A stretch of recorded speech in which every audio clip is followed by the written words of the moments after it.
Let me welcome you to this annual press conference that we would normally hold to discuss the year's performance.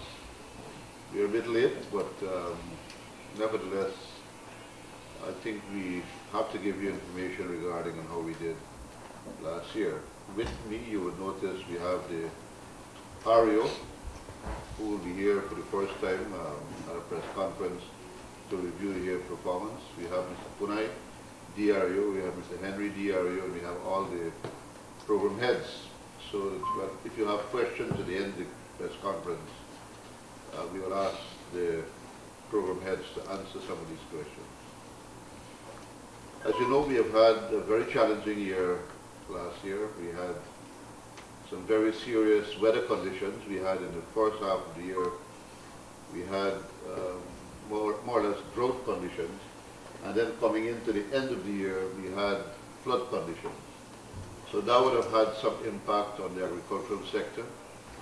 As you know, agriculture, if you have drought situations in 2015, it also affects production in 2016. And that has happened with the sugar industry because we had severe drought conditions in 2015, and that impacted severely on sugar production in 2016. As you know, the Berbice estates, the 3 estates that we have in our region, they have fallen short in their production by almost 26,000 tons. And that's a remarkable drop. I've never seen that in a long, long time. And that would have impacted severely on the Berbice economy. And you know too, the other difficulty is that the rice, because of dry weather condition in 2015, coming into the early part of 2016, many rice farmers opted not to go into rice production because the weather conditions were bad. We had to get enough water. Many of them couldn't get enough water to start the crop in time, and also because of the price, the drop in paddy. So we would have had those 2 factors responsible for the drop in rice production at the beginning of 2016. But we have seen, as a result of the improved weather conditions we have had over the last couple months, I noticed that the acreage now has moved again up to about 54,000 acres from 44,000. So we have again people going back to plant because of the conditions now seem to be favorable, not in terms of prices, but in terms of weather. Skeleton Estate, I just want to give you some figures in terms of production. Skeleton Estate was slated to make 39,658 tons. They ended up with 31,722 tons, a shortfall of 7,936 tons. Albion, which would normally produce between 25 and 30% of Daisuku's production, has fallen short by 8,067 tons. They were slated to make 54,838 tons. They ended up at 46,771 tons. And Rosal,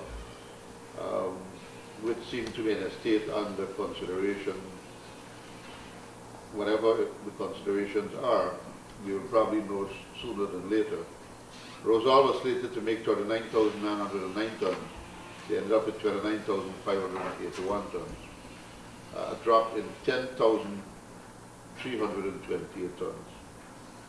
So the sugar industry has performed badly, but I said rice seemed to be improving with the amount of acres now under cultivation. As you know too, one of the other difficulties that we had during the course of the year is the REO who had started the year, Dr. Amaya, resigned coming towards the end of the year, more or less, September. And that would have, well, didn't impact much on the region because we had a very smooth transition from Dr. Amaya to Mrs. Stevens, as she, based on her experience in the regional system for many, many years, would have found that experience helpful, and therefore the transition from Dr. Amaya to the new REO was pretty smooth. And so at the end of the year, we were able to achieve a 98% performance in terms of both our capital and current expenditures. You know, at the beginning, the voted provision was 5.8 billion, and we ended up spending 5.7 billion. So it's a 98% performance, which in terms of the circumstances can be considered relatively good.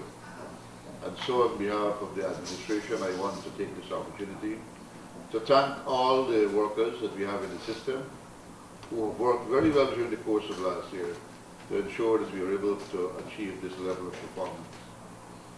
We have almost 2,200 workers in the region that we cater for, that we pay, and so all of them, we will have to extend thanks to all of them in the region for putting their hands on the wheel and making it go around. I'll ask the REO to give you the details in terms of the programs that we have 5 programs in the region: Regional Administration and Finance, Agriculture, Public Works, Education, Delivery, and Health Services. And so she will look at the performances of the various programs based on the voted provisions that were given to us in the national budget. All right? Thank you, Chairman. I would like to also join with the Chairman to applaud the staff of the regional administration for their hard work. Without them, we would not have been able to achieve, to my mind, the excellent success that we would have had in 2016. As was noted, we had a voted provision of $5.830 billion, of which $5.34 billion was for current expenditure and $489.99 million was with regards to capital expenditure. You were told that indeed the administration would have accomplished a 98% achievement of both its current and capital expenditure. It should, however, be noted that in terms of maintenance project, 100% achievement was recorded. With regards to the 2% fall short in the capital project works, however, this was as a result of what we would term rollover projects. And they were basically 2 of them. The outpatient department at the New Amsterdam Hospital and the number 36 primary school, which is going to be completed in this year.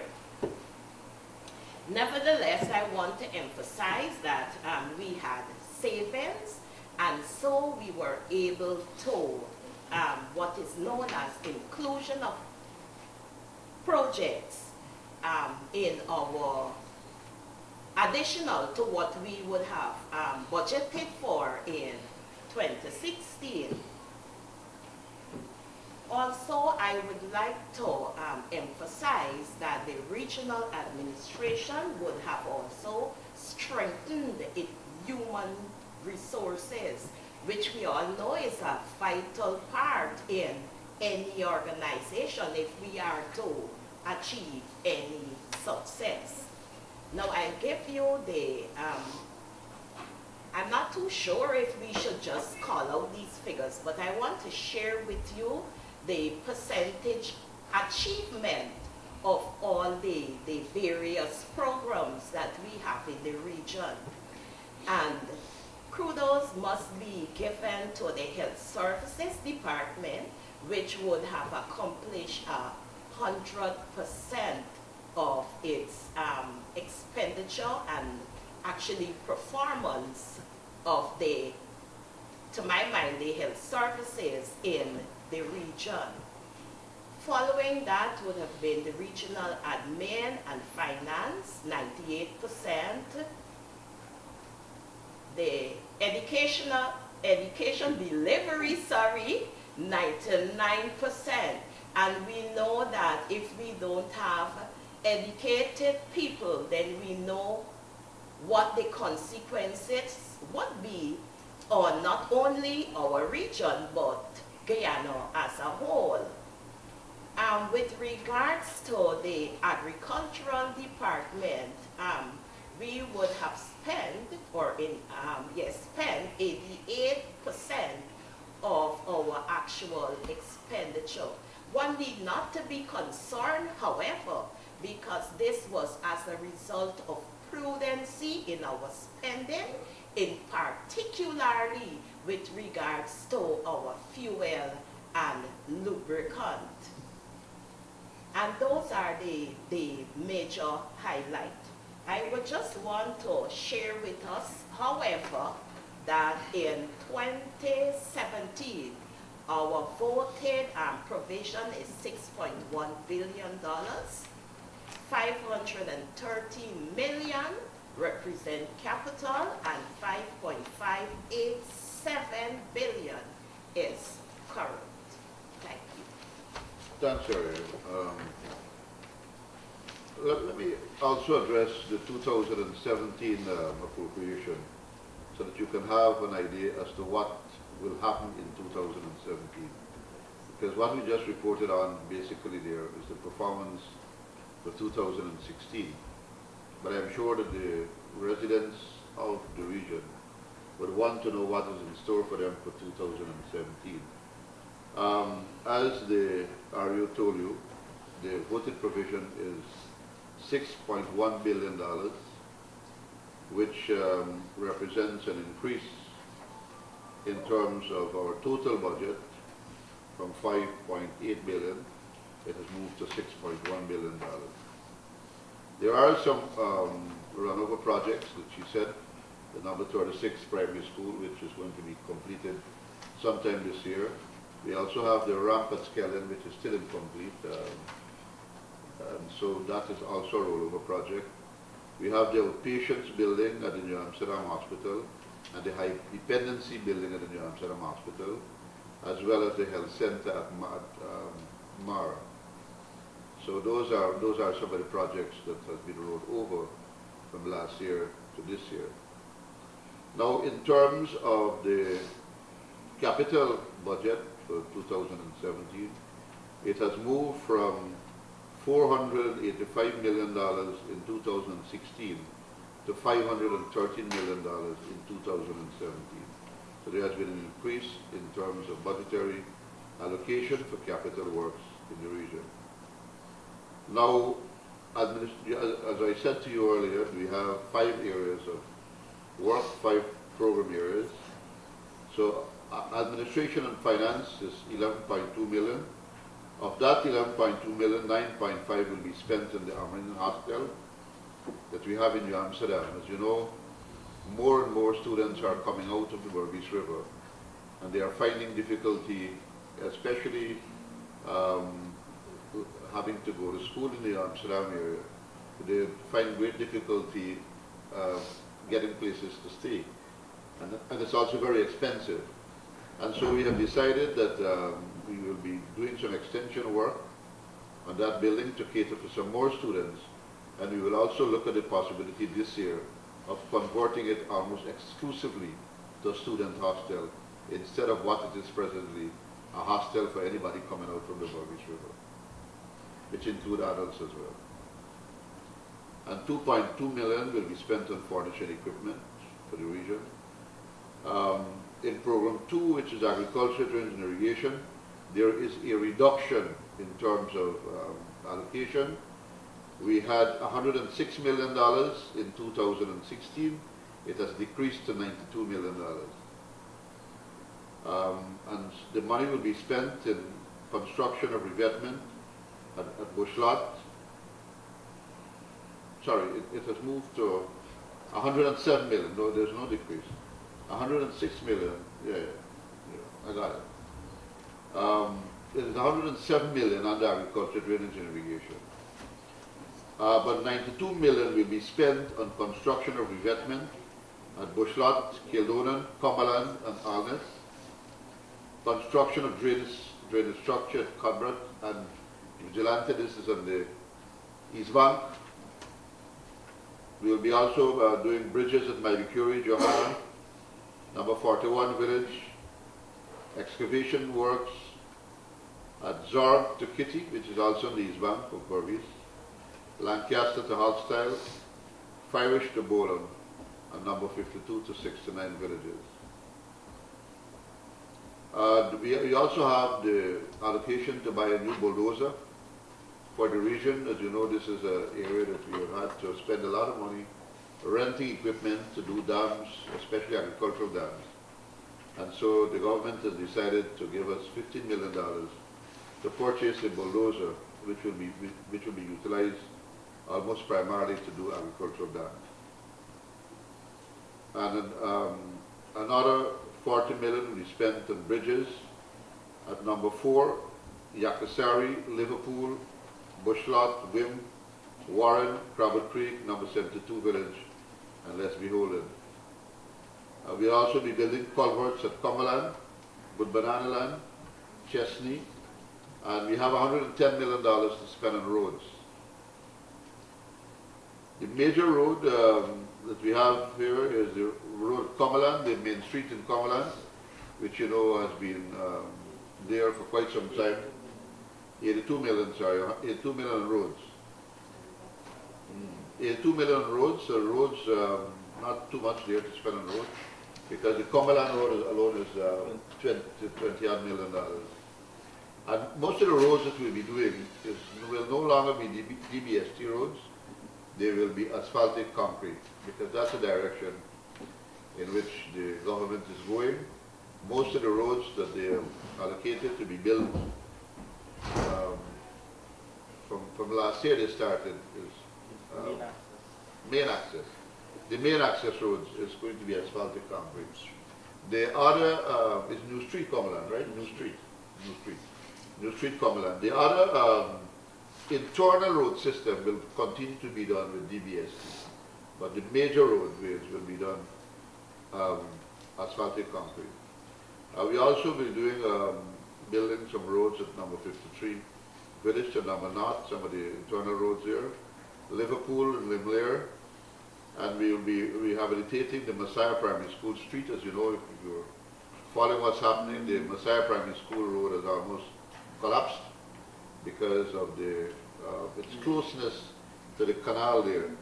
And so we'll be doing some work in terms of revetment of the canal and doing back the road. The road is almost caved into the canal. That's an important roadway. The Messiah School Road is one that leads to the Messiah Primary School.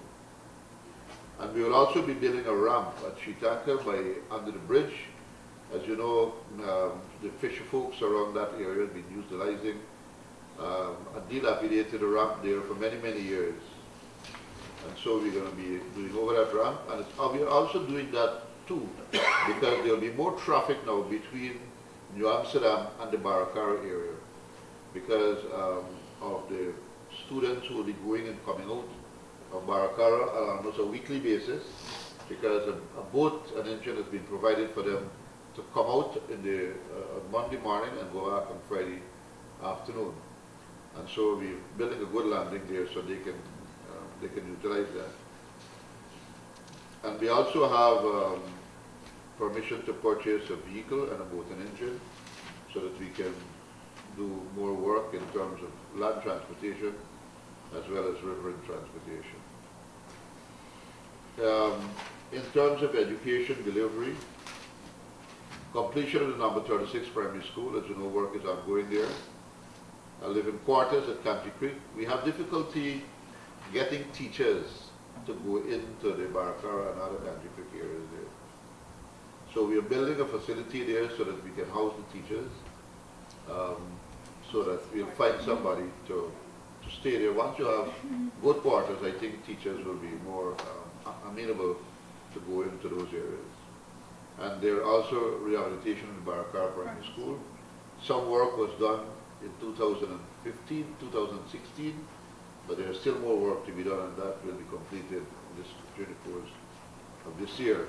We also have some rehabilitation work at Central Quarantine High School, Manchester, secondary and Kanji secondary.